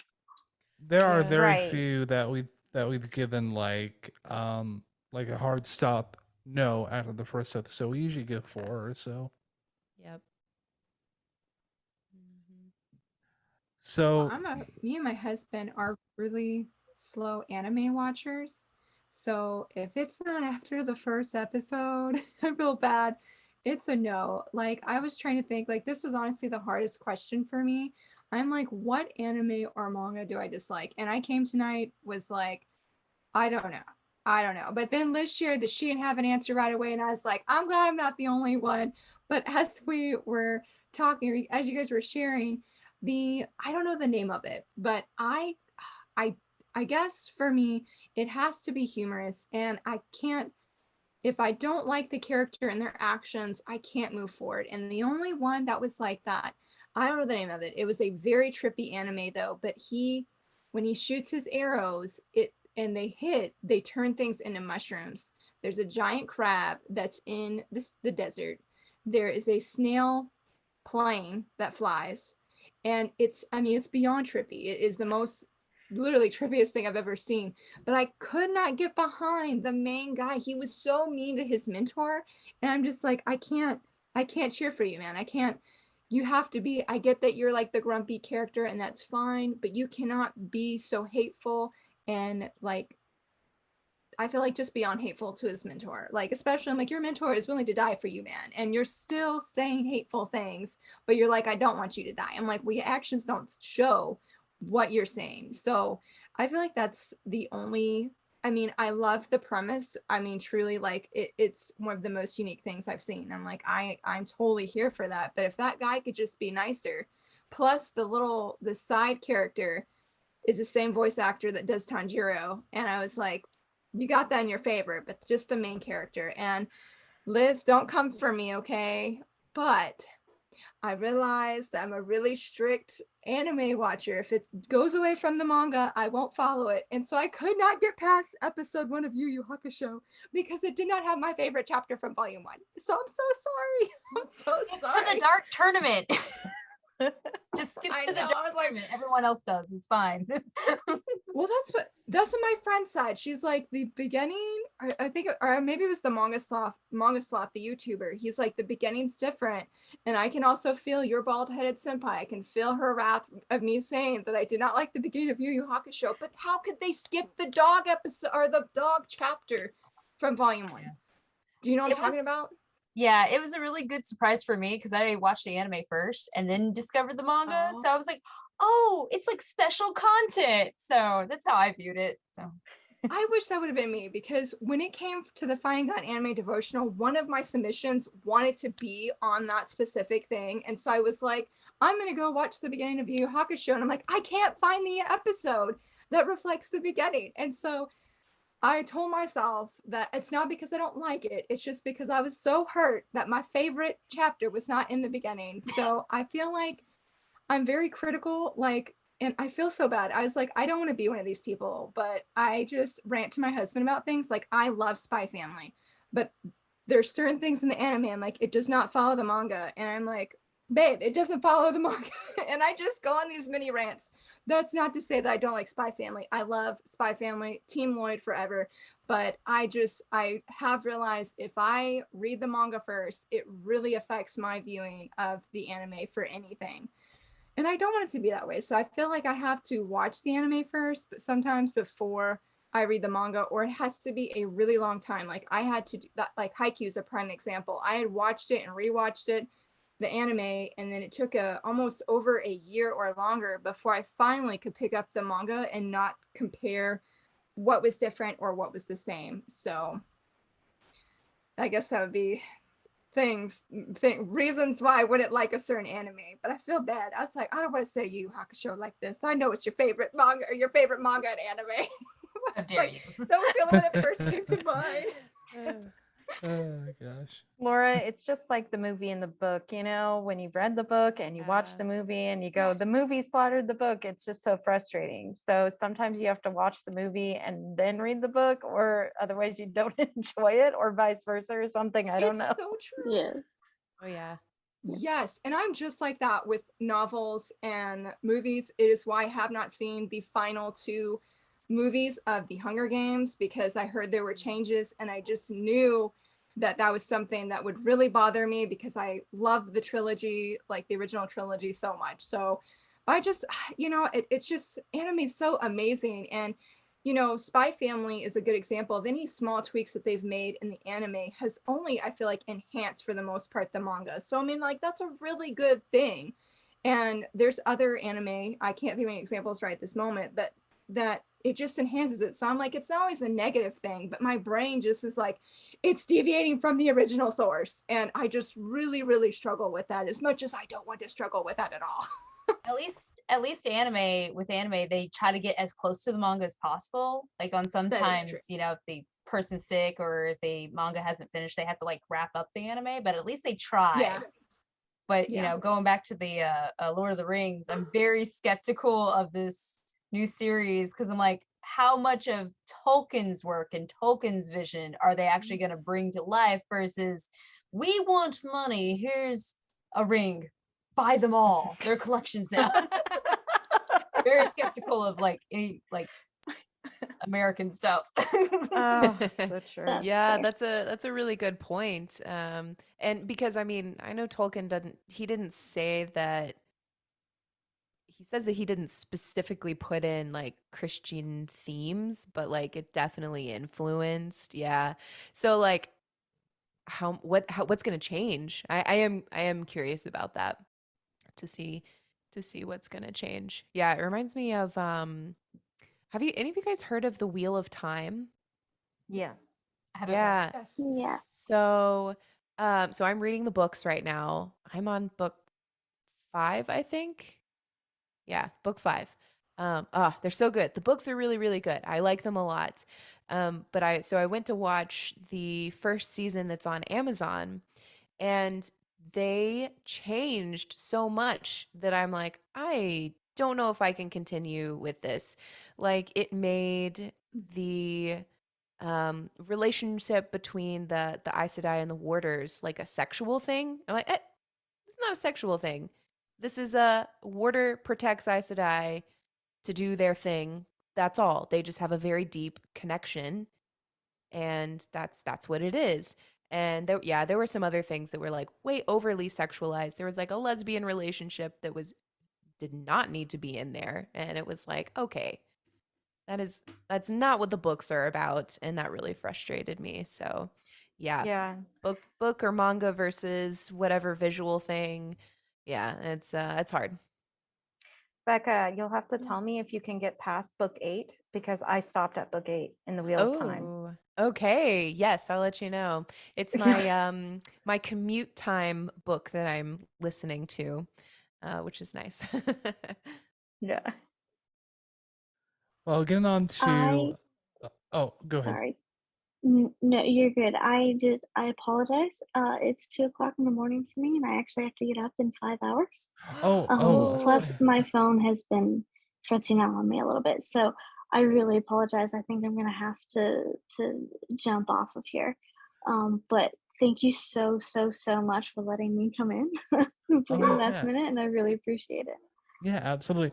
Before you go, if people want to Yes. follow you on social media, where can they follow you at? Yes, absolutely. Thank you. I have a website, www.erudessagentian, so ERUDESSAGENTIAN.com. I have some books out on Amazon and other major retailers. Yeah, on my website you'll kind of see everything that I do. I do music and acting and all of that jazz. So, website is probably the best thing to see everything. Um, but I'm also on Facebook and Instagram, also under Erudessa Gentian. All right. Well, Wonderful. Erudessa, we want to thank you so much for joining us tonight, and you have a great rest of your night, and hope you get some sleep. Yeah, absolutely. It's Thank been great to you. have you on. Thank you so much. I really enjoyed it. This is very fun. You guys have a great evening. Thanks, you You too. too. You too. Bye. Bye. Bye. All right. So, getting on to our last two topics, which are tropes. Oh my goodness. For those of you listening, what are tropes? These are the things that you can see in almost any anime. Some things are like, hey, every anime has a beach episode. We're just gonna go to the beach, have fun. We're gonna have a day to just goof off and do whatever. We're gonna shout the name of our powers before we attack and all that great stuff. Oh gosh. So what are some of your all's favorite tropes or least favorite tropes?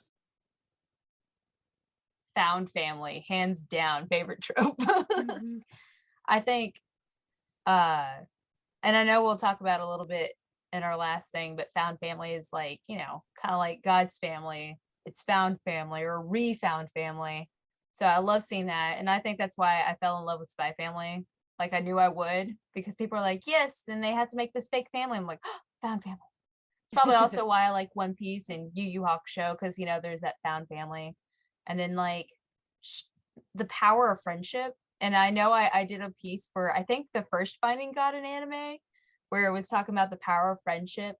And I just, people are like, oh, well, that's not real. I'm like, well, you get a really, really good friend or friends and all that. And it is real because, if something happens to them, you'll try to move heaven and earth if you can, which of course we can't, only God can, but you'll try just to be able to like help them out or anything like that. And especially with like my life, where some friendships have been like kind of surface level or like deepening, but it takes a long time and all that. I just love the thought of like bonding with someone, and like I may not go and fight a huge evil villain with them or have superpowers to like power up in a montage, but just being able to connect with a person, even if we have like very little in common, is like, I'm so jealous of some of these anime characters that they have that. And then like tropes, kind of like the harem trope we've been talking about.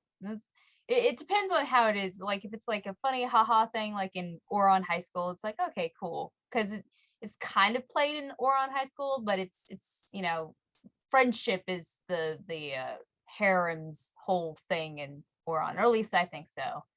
And then like but if it's played of like you have to choose but you're not going to, or something like that, or if it's just like the guy's like, I have all the ladies, or even the woman's like, I have all the dudes, it's like come on, really? And then there's probably tons of other tropes out there that I like and dislike. But yeah, like I can't think of, like, of course I'm blanking as I'm talking. But yeah, any kind of trope where it just like, yeah, nope, that's it. My brain like boop.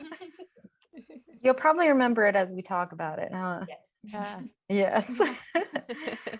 Well, I was going to say, Laura, the character you were talking about that you didn't like, that I think is just a badly done version of this trope, is the tsundere, which is like the character who's very rough on the outside and gruff, but eventually over time becomes gentler or softer, or kind of softens the rough edges.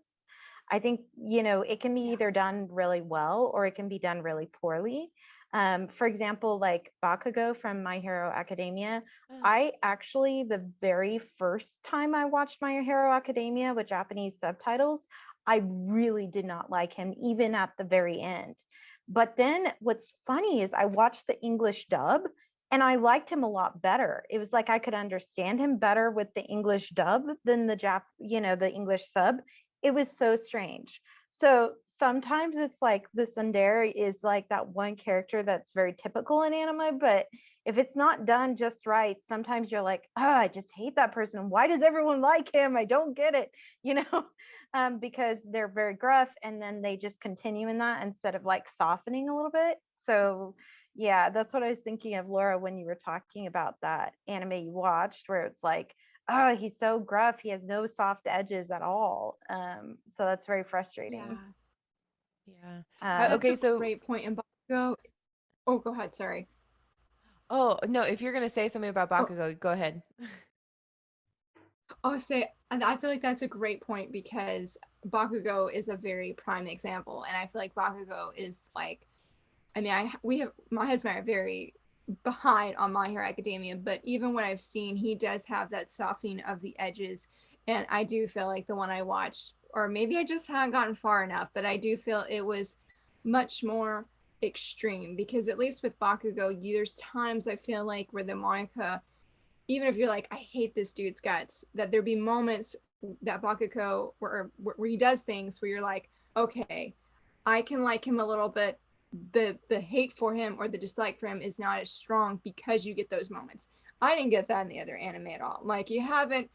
I guess it just came down like when I feel like your mentor's dying and you're still this harsh. Like there's something wrong. There's just something wrong here. So I think that's a great. I totally echo you, Marie. That just that probably was not for me. Not well done. He was a little bit too grumpy for me. Mm-hmm. Yeah, and for those who read webtoons, do any of you guys read Unordinary? Yes, I tried. Okay, so I tried to read it, but Uh-huh. then John got crazy and I was like, I can't do it anymore. And I've actually I think I skipped the latest episodes, but then I got lost. So I just stopped because I couldn't do it. But did you get through the whole thing? Yeah, so I put it down for that very reason. So it's the same idea of this guy goes off the deep end, and it was really hard to read, to continue to read, because he just became incredibly violent, pushing all of his friends away. And I was like, dude, come on, you gotta give a little and understand. And so yes, I put it down for a long time, and then at some point I was like, maybe I'll pick this back up and see where maybe it got better. And it does get better. He actually starts to make a change in his life and start to see other people's point of view. Shocker. um and so yeah, there's much more of a redemption arc for him, which is really nice to see. But that's what it made me think of when you were talking about these sort of gruff character tropes. Mm-hmm. Yeah. Well, the other one I was thinking of that's a typical trope that Josh was mentioning earlier is just that the overpowered or powered up, like basically I just find it really cool when a character somehow discovers a power that they need for battle, or they keep pushing despite tremendous injuries. I know it's not realistic that they have like a hole in their gut and they're still going. I get that, but it's just, I don't know, it's cool that they just, despite everything, they're still fighting. Like, I don't know, that's hopeful, that like if life beats you down, you're still fighting, you're still trying to do it. And that's why I like it, even though it's extremely unrealistic to happen. That's all of One Piece right there. It's just like, how powerful can you get? I don't know. How much can I eat? I'm like, oh, there's a trope that I don't like. People like just being able to stuff themselves and somehow yes. well, with Luffy, something happens, but he ends up being back to his normal self later. But I'm like, come on, I can't eat chocolate cake without something happening. Yeah, very true. Yeah. I think one of my least favorite tropes would probably be when the characters who are in a battle and they say, "Oh, now I'm really gonna get serious." And they say this over and over. No, now I'm really gonna get serious. And you're like, just fight, please. Just fight. Yeah, unfortunately, Natsu from Fairy Tale does that all the time. Like, he'll be like, "I'm fired up." That's his catchphrase or whatever. And it's like, okay, wait, you said you were fired up like, 20 minutes ago. Were you not all the way fired up? Like, what does it take you to go all out so that you could actually like kill or, get this evil person down? Now, there was one time where Fairy Tale actually said, like, oh, he was saving his power because he knew he had a long battle ahead. And I was like, wow, okay, that actually made sense, rather than, like you said, just saying, "I'm fired up," but then not actually like, go do it then. Just get it done. Right, exactly. It kind of reminds me of, oh gosh, Dr. Stone and his catchphrase, "Get excited," and you would Oh my just roll your gosh. eyes every time. Like I did just then. Yep. Get excited, or was it like 10 million% positive or whatever he said? Or Oh my that gosh. doesn't move me 1 millimeter. Oh. Yeah, it's like it's okay to have your catchphrases, but like, wow, you can go overboard. Yeah. But just to touch on one of the characters like tapping into like that new power or form, Tanjiro definitely, Deku from My Hero Academia, first or second season, where he's got this muscle guy and he taps into like one for all 1,000,000%. I'm like, oh, you're gonna die. Yeah. Oh yeah, I cheered definitely when I saw that. It's just, that's what it is that kind of underdog rising against an unbeatable opponent kind of thing. And I think that's what you really like when you watch anime, and that's why you tune into it. Other tropes I really like are like school festivals with the fireworks. That's a good one. The tournament too is a big trope that happens a lot. I just like those because they're fun to see a large cast. I feel like they both introduce you to a large cast of characters and help you to get to know them more personally, just because it is able to do that with such a big event and what's happening. I think Yu Yu Hakusho did the tournament arc like to perfection. I know there's a lot of anime with tournament arcs, and funny enough, because of the Yu Yu Hakusho one, I actually put one in Loading Life when I wrote it. It's like not an arc, but a mini tournament. But and I think the reason why Yu Yu Hakusho does it so well is it's not just about the physical power, the magical power that's leveling up. It's like Yusuke growing up too. And I love it when they put tropes like that, like everyday life, this kid is growing up into the tournament arc and just combining tropes. I don't know, it's just something about my literary mind that I'm like, oh, chef's kiss.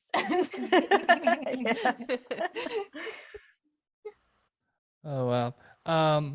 So just because we're coming up on time here, I want to get to our last topic, which is, what are the Christian values or biblical examples or something like that we learn or that we can see in anime. Any of you want to take on this first, being my guest? Do you mean like examples in anime, or are you just saying like as a whole? Um, if you can pull out ones from particular anime, sure, but as a whole is fine too.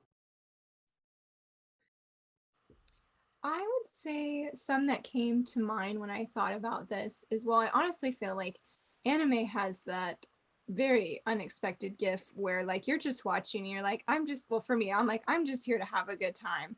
That is why I love watching anime. Like, I don't have a very deep reason, to be honest. I just want to smile and just have fun. And I feel like so many times, especially One Piece, will just surprise me.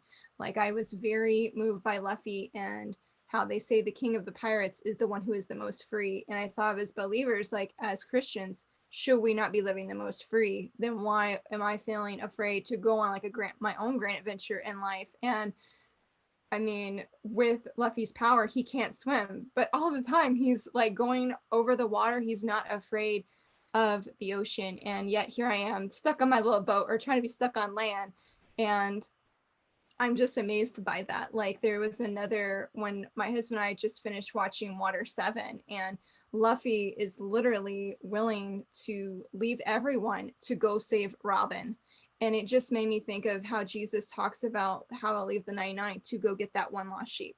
And I just saw Jesus in Luffy's actions of like, wow, like this is what that looks like. I mean, I know it's just anime, but it's like it brings these parables and these stories to life. Another good example was when I was watching your boy Kong Ming. Kong Ming is such an amazing character, and I thought about the verse where Jesus says to be, was it wise as doves but shrewd as serpents? And Kong Ming, I feel like, lives that out in his actions. And it's just amazing to see a verse that, like a friend of mine said, can be very mistranslated and be hard to understand, even for me personally. I'm like, I see Kong Ming and how his dealings and him helping the main character, that he's very shrewd, but he's also very wise. And he does not do it in a way where like you're against Kong Ming, because you know that his best interests are for the main character. Like everything he's doing is to help her become the best singer that she can be, and even plus that, to get the biggest audience. And so I love just how, again, how I feel like anime just has that special gift. Haikyuu, part of why it's so hugely inspiring to me is because when Kageyama sets the ball for him, and Hinata closes his eyes and just has absolute trust and faith that the ball's gonna go right to his hands. I just felt like God was like, that can be me, that God's gonna set the ball and I can just jump with eyes closed. I don't need to worry about if I'm in the right positioning, if my hand's right. I can just trust that the ball is gonna come in my hands and get over the net. Like, I just absolutely love that. So I feel like there's these nuggets just of faith and of biblical truth found in these anime that you're like, I said, you come in, you recommend, you're like, man, you're just gonna have a great time. It's a fun thing. I mean, One Piece is a prime example. You just say it's really fun. You might cry in some spots, but then you get to these moments where it's just like, whoa, like, I thought we were here just for a good time. And then you feel Jesus knocking on your heart, or, helping you see something, or helping you re-understand something that you're like, I didn't know that's what I needed, but yet God uses that medium to still speak to us. I mean, like we talked about before, I think it was you that said, Josh, about like there's this generalization that all anime is evil. And it's like, yes, maybe there are some anime that are definitely evil, but that's not all of anime. Because I mean, Finding God anime with those devotionals and people coming together like Murray and Liz, I mean, they're sharing how these anime touch them. And that's just, I feel like, so true for many believers, and people may not even be believers, that they'll find things and question, like there's something deeper here. There's something more meaningful, even though, again, we didn't come necessarily here to like, okay, how's Jesus going to speak to me today when I watch One Piece? But I mean, it's just really cool. I think how that unexpectedly happens. That's a Yeah. good point to bring up, Laura.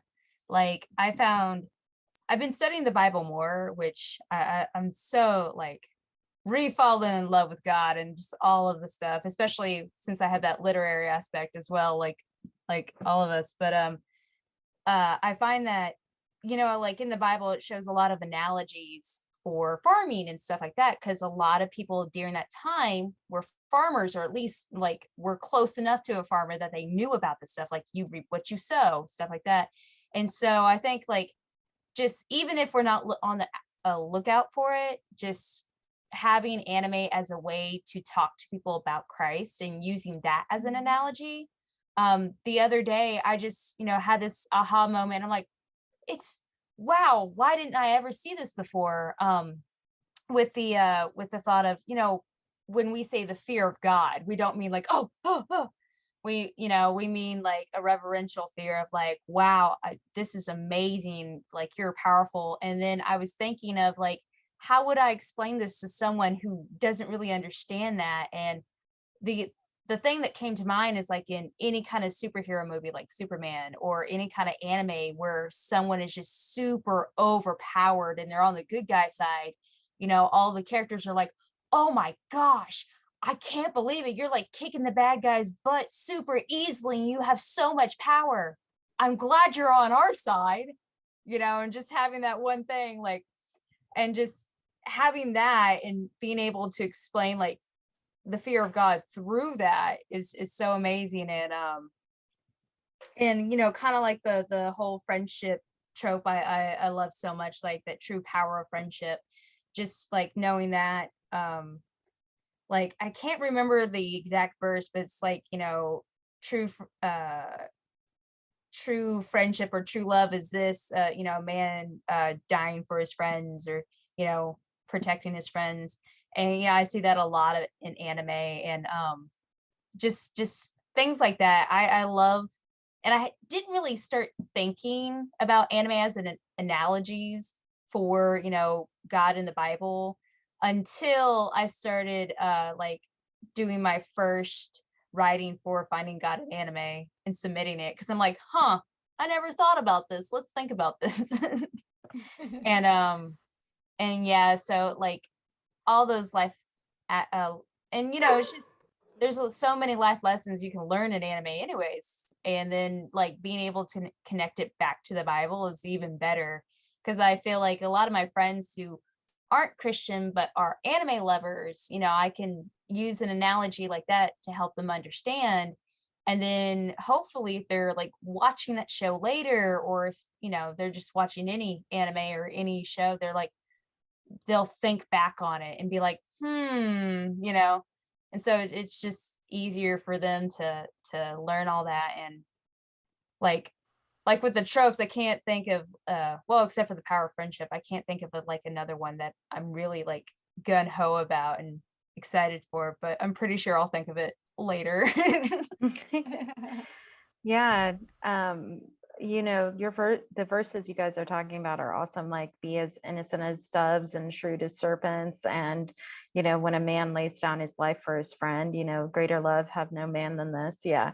So I love those verses. They're great. And they perfectly summarize a lot of what anime does. And I feel like that's why I love anime. And that's also why I feel like God is working through it, even if it's not written by someone who's a Christian, because it has these universal truths and these things that you can pick out of it and realize, oh, that's a truth about hope and perseverance and love and God and all these things. And those messages are what like you said, Laura, you don't go into anime going, oh, I'm going to watch this for an uplifting message. You just come out with it going, that was a very uplifting message. And I never intended that. I was just looking for entertainment. And that's what's so awesome about anime. So when, people kind of look at you and go, anime, why do you watch that? Like, I always go, because it's a really good story and has great characters, and the animation itself is beautiful. And then you combine all of that together and you get these stories that tell us things about God and people and truth that you never thought would come from a person in Japan who probably isn't a Christian at all. So that's like why I watch anime and why I love it. And also why I feel like God speaks through it is because of those things.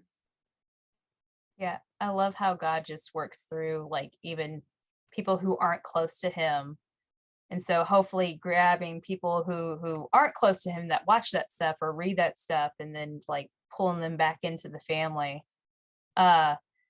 You were talking and it reminded me of David and Jonathan's friendship, how it was such a beautiful, strong friendship.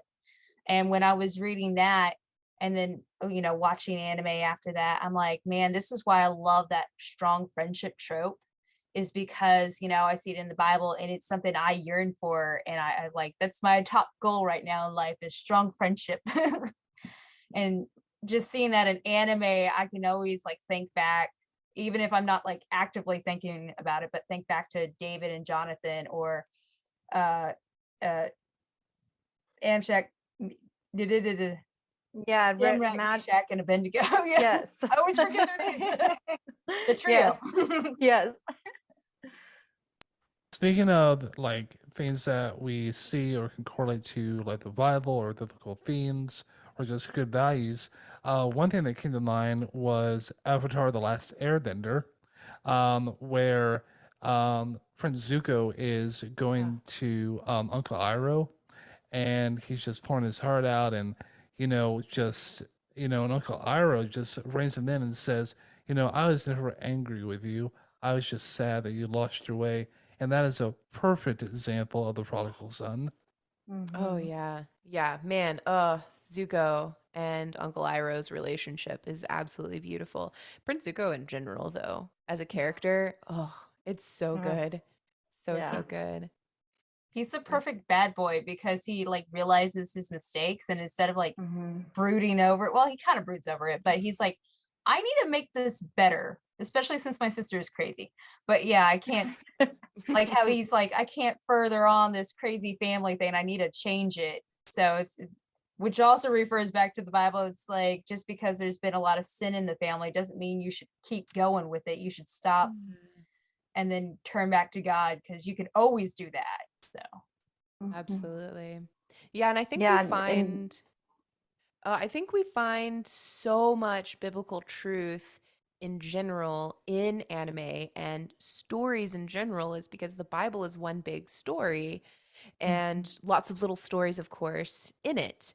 And I mean, a lot of how Jesus spoke to the disciples and the people around him, it was in story form because it was easier to grasp the truths when we see it play out in someone else's life. And we're like, oh, yeah, that can apply to me too. And I just love that. I love all of the examples you guys are talking about. Like, there's not a whole lot more that I can add because, yeah, everything you're saying is absolutely right. yeah, and the one I was thinking of was All Might as another example, because what's funny is his name not only reminds me of God because God is all powerful, right?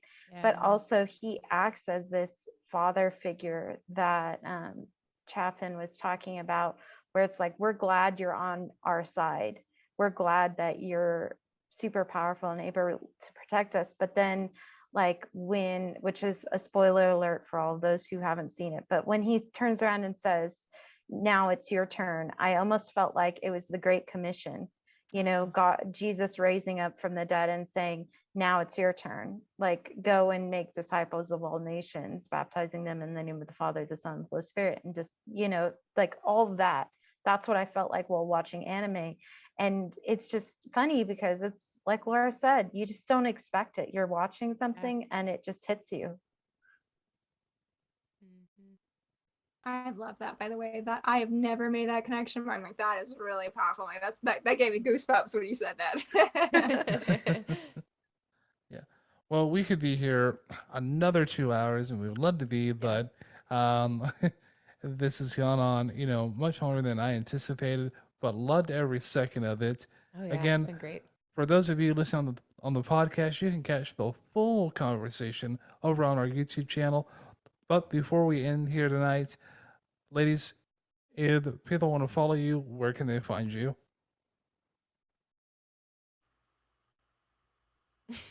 Who's Whoever going wants to go first. Yeah. I guess I'll go first. Um, You can find me on my website at Laura A. Grace. Laura A. Grace. Sorry, I don't know why I put an A at the front. But Laura A. Grace. You can find me there. I have all my social media links. But I'm also on YouTube at Laura A. Grace Author. I think that's pretty bad that I don't remember my own URL for that. But I'm on for sure on YouTube, Laura A. Grace. I'm also on Instagram at laura.meets.manga, as well as on Twitter and Facebook at Laura A. Grace. Yeah, you can find me on Instagram at MH Elrich, ELRICH books. And I post actually about books and anime. So it's like both. And then I'm also on my website, mhelrich.com.